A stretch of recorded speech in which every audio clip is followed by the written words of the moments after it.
Hello again my friends. Bungie's latest weekly update continues to drip feed us with just enough info to keep us sane until the beta launches. This week, Bungie did something they've only ever done once before. They invited people into their studio to play Destiny.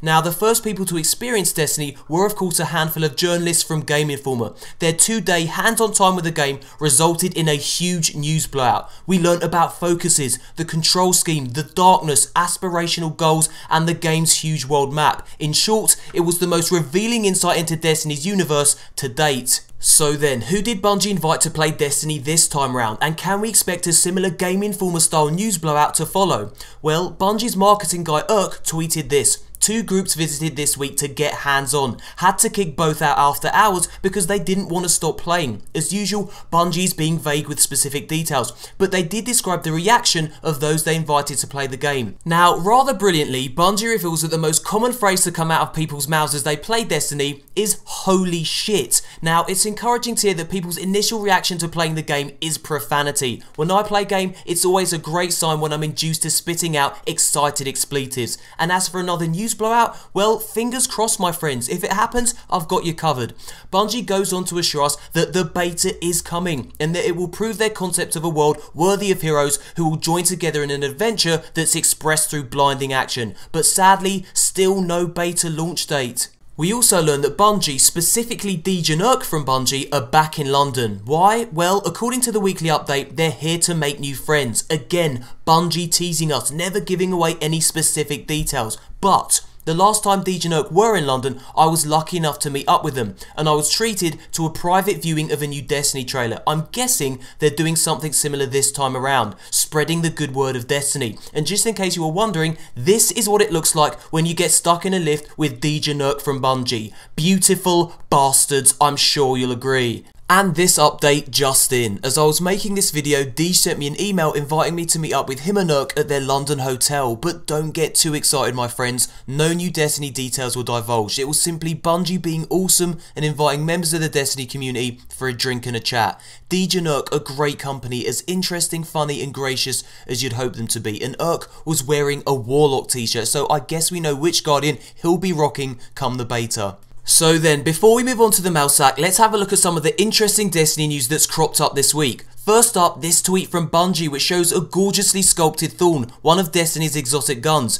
Now, Deej was actually carrying this thing in his luggage, so can you imagine the puzzled look of the guy who was performing a security search? But never the one to miss an opportunity, Deej used this awkward baggage inspection to highlight one of Destiny's cool features. The tweet reads, "In Destiny, you too will be able to inspect the build of another Guardian." Now, although this was a cheeky little dig at heavy-handed transport security, it's also a nice insight into the game. It seems as though we'll be able to examine the details of the fellow Guardians we meet on our journey. I'm guessing we'll be able to see their weapon loadout, faction allegiance, and perhaps other details pertaining to their build, like their currently equipped focus and supers for example. Next up, this article from Polygon which lists this year's most innovative games. Unsurprisingly, Destiny makes the list. Here's what Bungie's design lead says about the game. "We're working on some of the most ambitious content I've ever had the pleasure to think about. We're taking a lot of cues from other genres and combining them in ways that make players rethink how deep a first-person game can be. A kick-ass shooter that has RPG elements, character customization,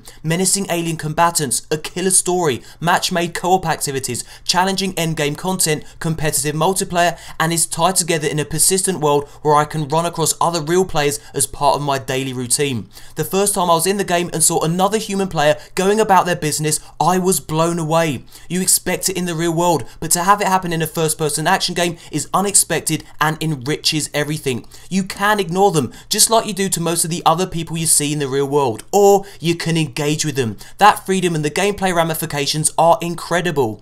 Now, the full article is well worth a read, so I've left a link in the description box below. Be sure to go and check it out. So then, on to the mail sack. The first question is from FunGuy5 who asks, "Will there be animal mounts?" And here's how Deej responds, "We considered animal mounts, but the weight load of the Titans' heavy armor kept breaking their backs, and we knew that Peter would go absolutely berserk." So then, this seems to finally answer the question, will we have pets in Destiny? And the answer appears to be no. The next question is from CrazyBoy557 who asks, What were the political and religious ramifications of the arrival of the Traveller? And here's how Deej responds. Everything changed with the arrival of the Traveller. Now, in past interviews, Bungie has revealed some very interesting details about this mysterious sphere. We don't know whether the Traveller was a ship, or a god, or a moon, or some other celestial body. But we know that when this thing arrived in our solar system, it began to share its amazing technology with us, and it kickstarted what we now call the Golden Age. Human lifespan tripled, we learned how to terraform planets, and as a result, the human civilization spread throughout the entire solar system. It was the best time humanity had ever seen, but the Traveller had enemies, and one enemy in particular, the darkness. And when the darkness caught up with the Traveller on Earth, having chased it for millennia across the galaxy, a terrible battle ensued, a battle that resulted in what is now called the Collapse.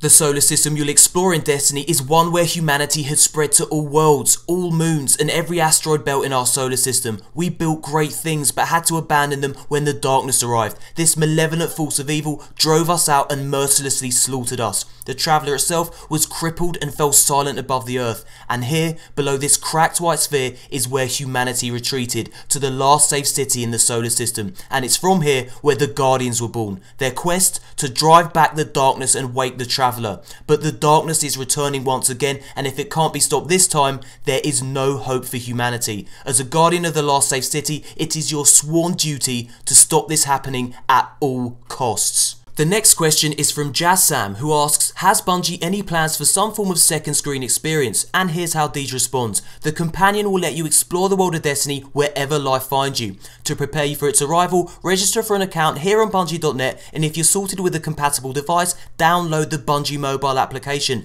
There will come a glorious day when both platforms will become your tower away from the tower. So then Deej mentions the Companion. It's something that in conjunction with Bungie's mobile app will let you explore the world of Destiny when you're away from your console. Bungie teased their mobile app functionality in their reveal trailer. It showed how players can keep track of their stats and interact with other Guardians. With a Companion by your side, you're only ever a click away from Destiny's universe. And as well as the Companion, Bungie has revealed the Director. When asked in a previous Melsac who the Director is, Bungie replied, the Director is not a who, it's a what. Think of it as a guide. Think of it as an oracle. It's equal parts war plan and treasure map. So we have the Companion that will let you explore the world of Destiny when you're away from your console, and the Director will guide you when you're actually playing the game. Expect Bungie to reveal more about these as we move ever closer to Destiny's launch date. And finally, a question from Tactica, who asks, will there be aspirational goals in all game modes or just certain game modes? And here's how Deej responds. There are certain game modes that will be aspirational in that you won't be able to tackle them until you earn the right. So much of Destiny will be aspirational though. When we say become legend, we're talking about an urge to become better, stronger and more talented. You'll see that Guardian sauntering through the tower draped in exotic gear, and you'll aspire to look that badass. You'll behold someone that dominates the combat in the arena, and you'll aspire to be so skilled. You'll stand and watch as an advanced Guardian takes down a fallen captain in a public space, and you'll aspire to be that powerful. Thumbs up if you enjoyed the video. If we can get this video to 2,000 likes, that would be awesome. Subscribe for more Destiny news, and thanks for watching, you beautiful bastards. Here comes that mother chuff of a boom. Hello again my friends, really glad to see you made it beyond the boom. Now, I uploaded another Destiny video to my second channel. I talk about the PlayStation's early beta access and how many Xbox gamers were none too happy about it. If you've not already seen it, click the on-screen image or follow the link in the description box below, and while you're there, feel free to subscribe. And guys, I just want to thank you again for your continued support of my channel. I've just passed 5 million views and I'm edging ever closer to 50k subs, which is insane. I never thought so many of you guys would tune into my channel, and it's because of your support that I get to do cool things like meet Bungie. Thank you so much. When I finally hit 50k, I'm going to give away some really cool Destiny swag on my Twitter account, so if you're not already doing so and you fancy the chance of winning some cool stuff, feel free to give me a follow. There's a link to my Twitter account in the description box below. And one more thing before I go, I've hidden a beta access code in this video. If you want to redeem it, you'll need to be lightning quick, as these things go super fast. Good luck, and as always, until next time, Guardians.